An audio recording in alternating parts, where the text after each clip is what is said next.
ఈ పూరి గురించి మనం తెలుసు. ఈ పూరి జగన్నాథుడు ఎందుకు వచ్చాడు? ఎవరి జగన్నాథుడు? కృష్ణ ముందే జగద్గురు. కృష్ణ పరమాత్ముడు కురుక్షేత్రంలో సూర్యగ్రహణం వచ్చినప్పుడు ఆ బృందావనంలో ఉన్న అందరిని యశోదామాత మొత్తం అక్కడ ఉన్న గోపికల్ని అందరిని పిలవనిపించుకున్నాడు.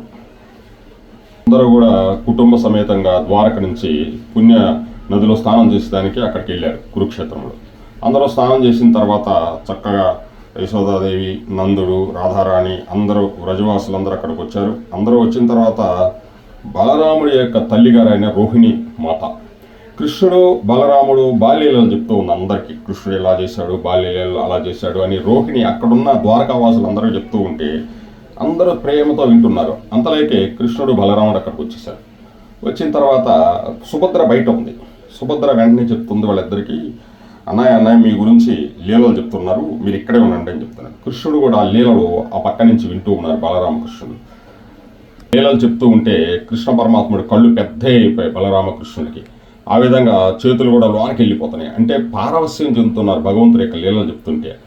ఆ విధంగా సుభద్ర కూడా ఇవన్నీ వింటూ సుభద్ర కూడా అలా అయిపోయింది.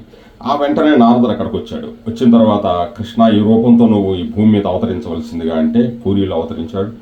ఆ శిల్పి అయిన విశ్వకర్మ ఇవన్నీ విగ్రహాల రూపంలో చిక్కాడు. కానీ భగవంతుడు అక్కడ సాక్షాత్కారంగా జగన్నాథుడు ఉన్నాడు.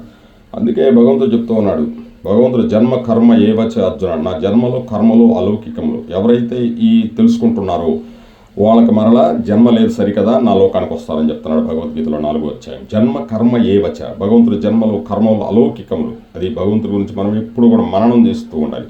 రేపు పూరి జగన్నాథ రథయాత్ర, అందరూ కూడా పూరి జగన్నాథ రథయాత్రలో పాల్గొనవలసిందిగా కోరడమైనది.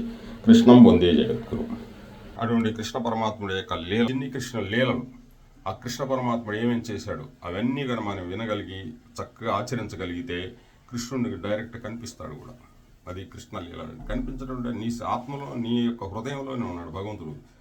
ఆత్మస్వరూపం అయి ఉంటాడు. ఇప్పుడు భగవంతుడు ఎక్కడో దూరంగా లేడు, మనలోనే ఉన్నాడు. మనం ఎక్కడో తిరుగుతున్నాం. అది కృష్ణ పరమాత్ముడు భగవద్గీతలో చెప్పేది. ఆత్మ సత్యం, ఆత్మ నిత్యం, నీలోనే ఉంది ఆత్మ, నువ్వు శరీరం కాదు, నువ్వు ఆత్మవి అని భగవంతుడు అర్జునుడు చెప్తున్నాడు. జై పూరి జగన్నాథ్కి, బలభద్ర సుభద్ర గోవిందకి, రాధాకృష్ణ గోవిందకి, రాధాశ్యామ్ గోవిందకి, బృందావన గోవిందకి, మధుర గోవిందకి, ఏడుకొండలవాడ వెంకటరమణ గోవింద గోవింద. పూరి జగన్నాథ్, బలభద్ర సుభద్ర గోవిందకి. జై జగన్నాథ, జై జగన్నాథ, జై జగన్నాథ, జై జగన్నాథ, జై జై జగన్నాథ, జై జై జగన్నాథ, జై జగన్నాథ, జై జగన్నాథ, జై జై జగన్నాథ, జై జై జై జై జగన్నాథ, జై జై జగన్నాథ. కారు మేఘాల్లో వెళ్ళిపోతున్నాడు చూడు స్వామి, ఎలా వెళ్తున్నాడు.